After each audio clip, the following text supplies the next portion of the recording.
pessoal, tudo bem com vocês? Para quem não me conhece, meu nome é Leonardo, eu sou professor na empresa Analise e na aula de hoje nós vamos falar sobre como realizar a análise de variância para um delineamento inteiramente causalizado. Sem mais delongas, bora pro vídeo. Na aula de hoje nós vamos falar sobre análise de variância para experimentos em DIC. Nós vamos ver tudo que vocês precisam saber da parte teórica da análise de variância. E em outras aulas vocês vão ver como fazer esse mesmo cálculo utilizando o software IR. O primeiro ponto que nós precisamos discutir é o que é o DIC. Nem todo mundo está familiarizado com essas denominações.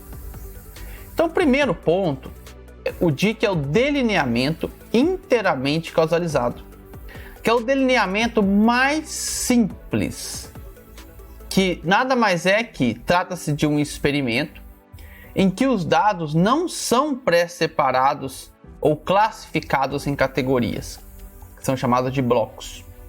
Ou seja, nesse delineamento, como o próprio nome já indica, os tratamentos são distribuídos aleatoriamente.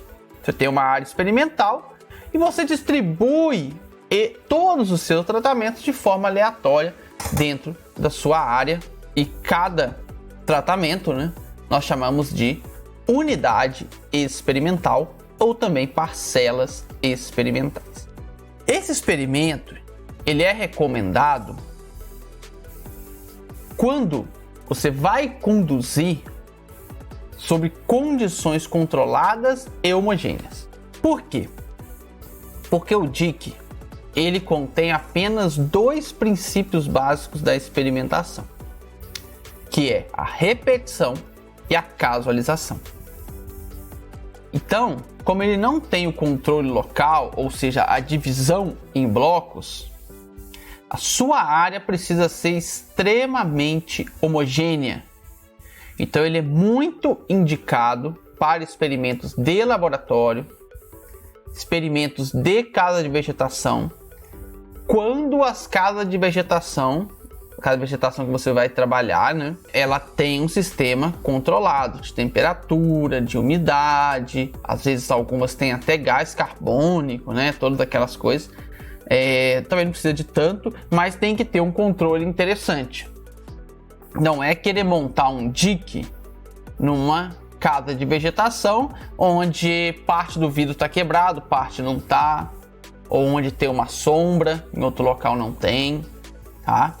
Então isso é extremamente importante na hora da elaboração e da condução do experimento em DIC. Quais são as características desse delineamento? Ele leva em conta apenas os princípios da repetição e da casualização, que nós já falamos. Os tratamentos são divididos em parcelas de forma inteiramente casual. Ou seja, quando você vai montar um experimento em DIC, você vai fazer um sorteio, o que normalmente nós fazemos. Então, vamos supor que você vai fazer o sorteio à mão. Você vai escrever um papelzinho com cada tratamento e a repetição, Então, T1R1, T1R2, T1R3... e vai sortear esses papelzinhos, coloca tudo dentro do mesmo envelope, sorteia e na posição que eles caírem você vai colocando eles dentro da sua área.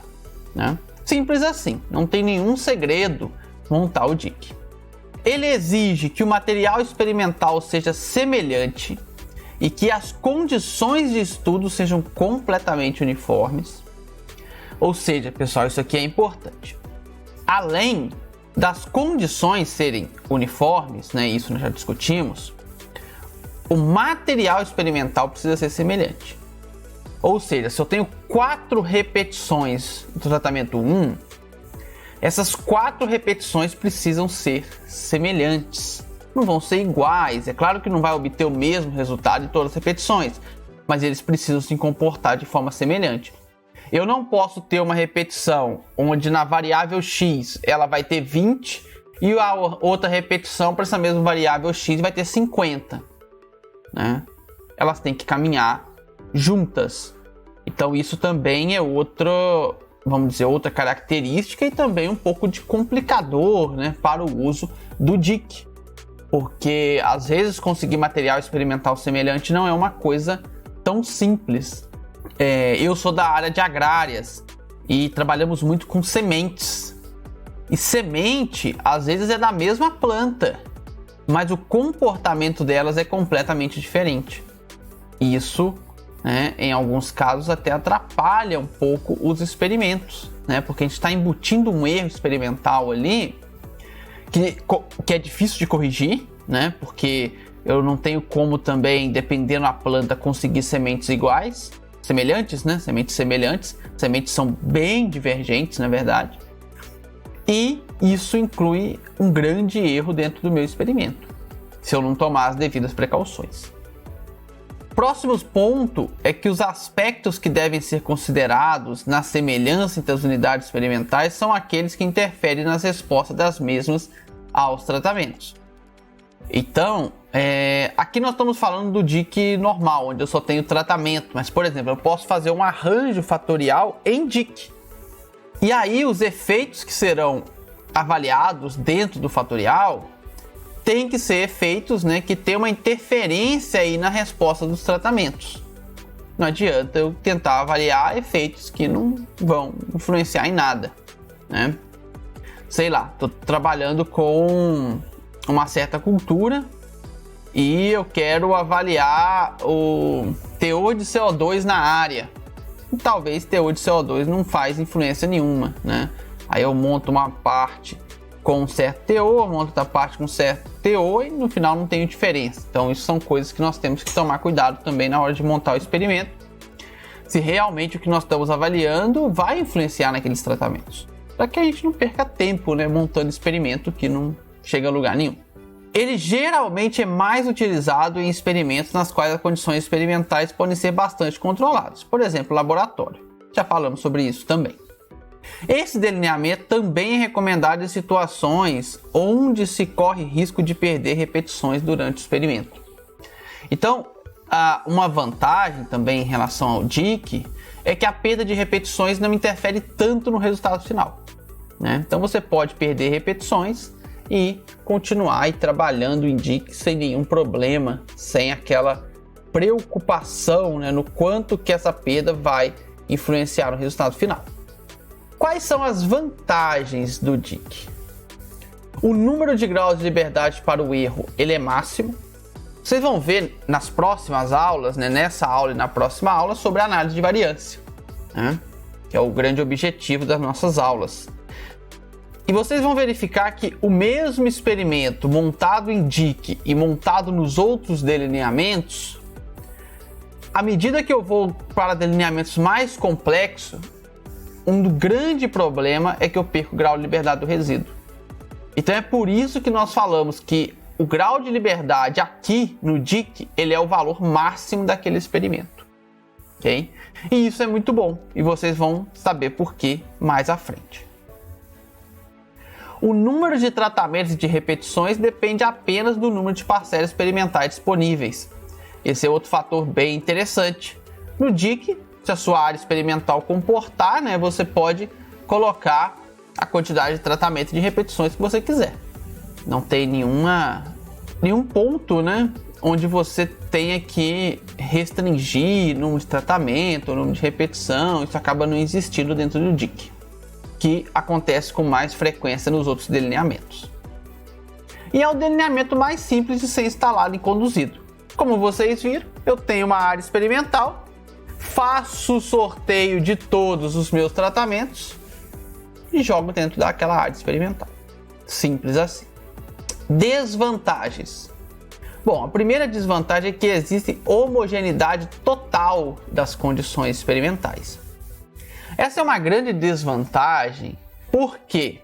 Porque é difícil encontrar áreas experimentais que são homogêneas, a não ser que você trabalhe no laboratório e em casas de vegetações muito tecnificadas, porque hoje a maioria das casas de vegetação que nós encontramos aí nas nossas universidades, infelizmente, não tem esse grau de homogeneidade para a gente montar um experimento em DIC, porque, né, a gente nem vai entrar muito em detalhe em relação a isso, mas a gente sabe que a quantidade de dinheiro que tem chegado para a universidade é muito pequena, então ficar fazendo reparos em cada vegetação, ou até melhorando a estrutura, tem sido cada vez mais difícil, e acaba ficando uma estrutura um pouco inferior, e que aí fica bem comprometido montar experimentos em DIC dentro daquela vegetação da situação atual que nós estamos. Um segundo ponto pode-se obter uma estimativa da variância devido ao erro experimental bastante alta, quando não são utilizados corretamente, pois, uma vez que não se considera o princípio do controle local, todas as variações, exceto as devidas aos tratamentos, são consideradas como variação ao acaso. Então deixa eu explicar para vocês o que acontece. É interessante porque todos os graus de liberdade, exceto os de tratamento, estão no resíduo. Porém, todo efeito, exceto de tratamento, também está no resíduo. Então, tá vendo que é uma balança e nós temos que dosar muito bem isso?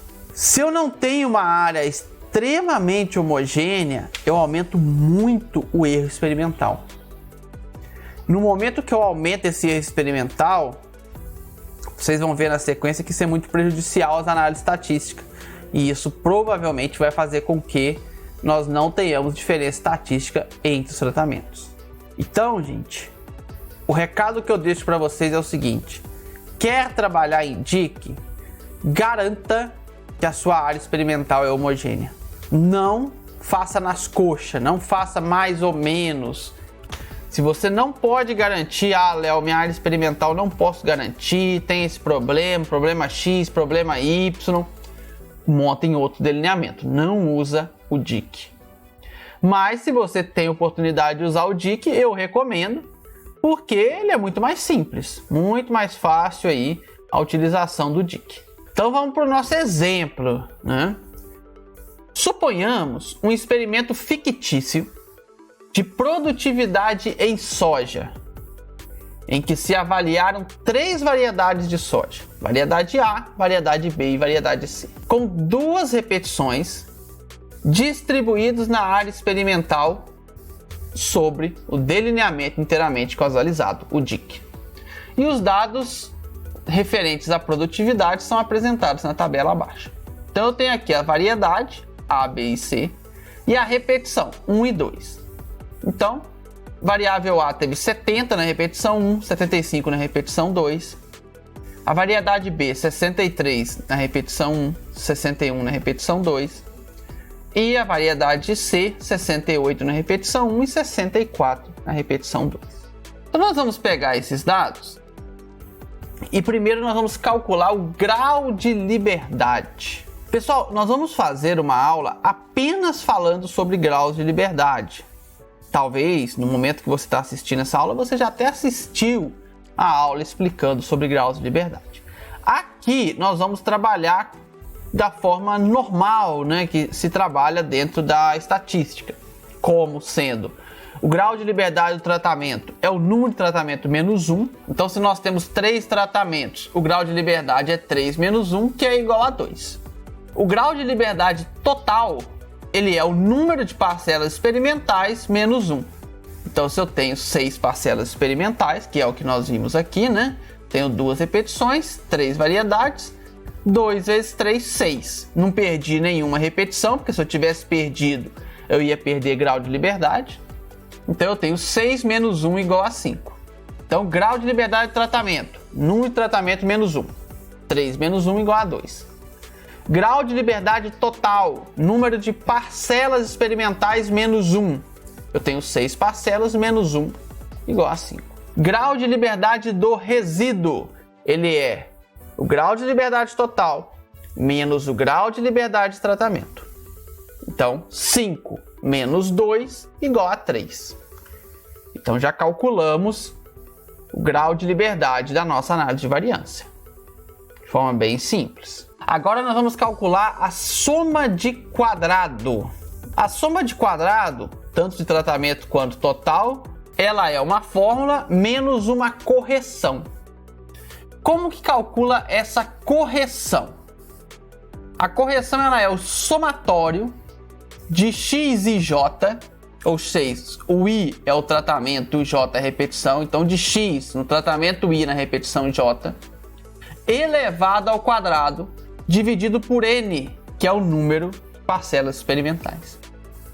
Então eu pego todas as parcelas, faço o somatório aqui, 70 mais 63 mais 68 mais 75 mais 61 mais 64, elevo ao quadrado esse somatório e depois divido por 6. Se você fizer isso aí na calculadora, você vai ter 26.800,17. Essa é a correção. Calcula ela, deixa ela quietinha aí que daqui a pouco nós vamos utilizá-la. Soma de quadrado total. Ela é o somatório de x e j ao quadrado menos c. Se c é a correção. Então agora eu vou pegar cada valor de x e vou elevar ao quadrado. E depois eu somo todo mundo. Tá vendo que é diferente? Aqui eu somo primeiro, depois elevo ao quadrado. Aqui não. Primeiro eu elevo ao quadrado e depois eu somo todo mundo. Então eu faço 70 ao quadrado, mais 63 ao quadrado, mais 68 ao quadrado, mais 75 ao quadrado, mais 61 ao quadrado, mais 64 ao quadrado. Isso aqui tudo menos a correção, que é 26.800,17. Chego no final com 134,83. Essa é a soma de quadrado total. Agora vamos calcular a soma de quadrado de tratamento. Soma de quadrado de tratamento nada mais é que 1 sobre R, R é o número de repetições, vezes o somatório do tratamento ao quadrado, menos a correção. Léo, o que é o tratamento? O tratamento é a soma, vamos voltar aqui, de todas as repetições daquele tratamento. Então, por exemplo, o tratamento A, eu vou somar 70 mais 75, vou ter 145. Tratamento B, eu vou somar 63 mais 61, eu vou ter 124. E o tratamento C, eu vou somar 68 mais 64, eu vou ter 122. Esse é o efeito de tratamento, de cada tratamento. Tá? Então você tem que fazer a soma de todas as repetições. Aí esses valores, ó, que eu vou elevar ao quadrado. 145 ao quadrado, mais 124 ao quadrado, mais 132 ao quadrado.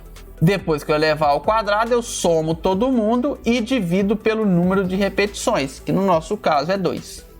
Depois eu subtraio, da correção, 26.800,17, e chego no valor de 112,33. Uma vez feito o cálculo da soma de quadrado de tratamento, agora eu posso fazer o cálculo da soma de quadrado do resíduo. Soma de quadrado do resíduo igual a soma de quadrado total menos a soma de quadrado de tratamento. Então acaba sendo a mais simples de calcular, Você já tem a total, já tem a de tratamento, então você vai fazer 134,82 menos 112,33, chegando no resultado final de 22,49. A soma de quadrado, pessoal, é a parte mais difícil de se calcular dentro da análise de variância. Claro que depois que você pega o jeito de fazer esses cálculos, eles ficam muito simples. Mas para a maioria de vocês, talvez isso daqui seja a primeira vez que vocês estão vendo esse tipo de cálculo. E eu sempre falo para os meus alunos o seguinte: vocês precisam fazer o cálculo pelo menos uma vez manual. Durante sua vida, pelo menos uma vez. Eu já fiz milhares, mas vale a pena pelo menos uma. Manual que eu digo, utilizando uma calculadora, utilizando o Excel. Não a fórmula pronta do Excel, a fórmula de soma, de quadrado ali do Excel, tá? Pode fazer utilizando o R também, mas sem utilizar pacote, ok? Fazendo tudo, vendo o passo a passo desses cálculos, porque aí você aprende o que está sendo feito em cada passo. E não apenas já chega com o resultado final ali, falando se o F é significativo ou não, tá bom? Então vamos seguir. Agora nós temos que calcular o quadrado médio, O quadrado médio é a quarta coluna da análise de variância. Nós temos a fonte de variação, grau de liberdade, soma de quadrado e quadrado médio. Então o quadrado médio de tratamento, ele nada mais é que a soma de quadrado de tratamento dividido pelo grau de liberdade de tratamento. a gente já tem os dois calculados, né? Então 112,33 dividido por 2, nós temos 56,16. E o quadrado médio do resíduo, QM-res, ele é a soma de quadrado do resíduo dividido pelo grau de liberdade do resíduo. Ele é igual a 22,49 dividido por 3, isso é igual a 7,5. Uma vez com o quadrado médio calculado, a gente pode fazer o cálculo do F, o teste F, né? Aquele teste que vocês veem lá na análise de variância. O F, ele é igual ao quadrado médio de tratamento dividido pelo quadrado médio do resíduo, que é igual a 56,16 dividido por 7,5, igual a 7,48. Esse é o valor do teste F para esse nosso experimento. Então, esse é o nosso quadro da análise de variância. Isso aqui é que o software nos dá de resultado. Se você pegar esse mesmo experimento, rodar no R, rodar no SAS, rodar no Python, onde você quiser, você vai ter essa tabelinha. Isso aqui não tem como se alterar. A análise de variância é um tipo de análise estatística que nós chamamos de análise frequentista, né? E, como toda análise frequentista, o resultado é sempre o mesmo. Não tem alteração nesse tipo de análise. Então, aqui nós temos as fontes de variação, grau de liberdade, soma de quadrado, quadrado médio e o teste F. Para a gente verificar se o teste F é significativo ou não, nós temos que ir lá na tabela do teste F, que você pode encontrar digitando no próprio Google, né? Tabela do teste F. Aí vai estar lá a tabelinha. Para 2 e 3 graus de liberdade, né? A tabela F é uma tabela de dupla entrada, onde na coluna é o grau de liberdade de tratamento e nas linhas o grau de liberdade do resíduo, por isso 2 e 3 graus de liberdade. Se você olhar lá na tabela, vai ser um valor de 9,55. Portanto, né, a gente chega à conclusão, né, que o F calculado ele é menor que o F tabelado, ou seja, não rejeita-se a hipótese H0, ou seja, as médias de tratamento são estatisticamente iguais. Para esse nosso experimento, não tivemos diferença estatística. E aí eu deixei até uma observação aqui para vocês, tá? Provavelmente esse fato aconteceu porque nosso experimento é muito pequeno e possui menos que 10 graus de liberdade para o resíduo. Em experimentos reais, recomenda-se que exista pelo menos 10 graus de liberdade para o resíduo, sendo que o ideal é acima de 20 graus de liberdade. Aqui, como o nosso objetivo é fazer os cálculos manualmente, né, e é muito mais fácil fazer com um experimento pequeno, nós acabamos negligenciando nessa questão do grau de liberdade.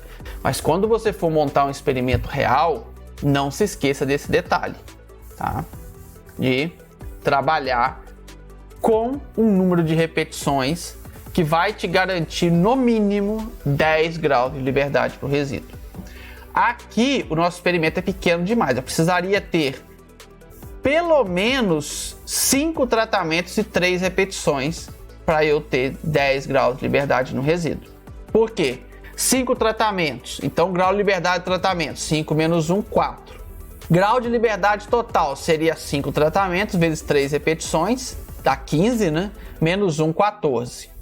Grau de liberdade do resíduo, 14, que é o grau de liberdade total, menos 4, que é o grau de liberdade do tratamento, ficaria com 10. Então, assim, o experimento indique, ok? Ó, experimento indique, o mínimo que eu devo ter é 5 tratamentos e 3 repetições. Esse é o mínimo. Léo, só posso trabalhar com 2 repetições, então aumenta para 7 tratamentos, pelo menos. Mesmo 7 ainda seria pouco, o ideal seria 8 tratamentos nesse caso. 8 tratamentos, 2 repetições.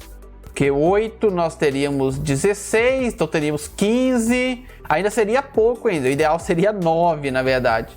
Porque 9 nós vamos ter 8 graus de liberdade para tratamento, 17 graus de liberdade no total, ainda ficaríamos com 9. Então o mínimo seria 10, onde nós teríamos 9 graus de liberdade para tratamento, 19 graus para Total, sobraria 10 para o resíduo. Olha o impacto que eu tenho quando eu diminuo uma repetição. Eu continuo com praticamente as mesmas quantidades, né, de parcelas experimentais, só que o que aumentou foi tudo para tratamento, eu não aumentei nada no resíduo, né? Então tem que ter 10 tratamentos para ter 2 repetições, ou 5 tratamentos e 3 repetições, né? Léo, vou colocar 4 repetições, então 4 tratamentos com 4 repetições já dá, né? Ou até 3 tratamentos com 4 repetições já fica até legal o resultado também, não tem problema, tá? Então isso para você entender. Agora, Léo, eu quero fazer 2 tratamentos e 2 repetições. Vale a pena rodar a análise de variância? Não, não compensa. Dificilmente você vai conseguir achar alguma coisa utilizando a análise de variância. Você vai fazer um teste T, né, tradicional ali, mas a análise de variância já não vale a pena, você não está seguindo as pressuposições aí da análise. Então, pessoal, nessa aula eu queria mostrar para vocês tudo sobre o cálculo da análise de variância de um delineamento inteiramente causalizado. Na aula de hoje é isso e vejo vocês na nossa próxima aula. Até mais! Se você quer aprender mais sobre o software IR, nós da empresa Analyse oferecemos inúmeros cursos, desde o mais básico, passando por análises como estatística experimental, modelos lineares, modelos mistos, até análises mais avançadas como análise multivariada e machine learning. Para saber mais sobre os nossos cursos, clique no nosso site que vai estar na descrição desse vídeo ou entre em contato conosco via e-mail contatoeac1@gmail.com, que nós vamos te dar todas as diretrizes para que você tenha um excelente aprendizado no software IR. No mais, muito obrigado e até breve.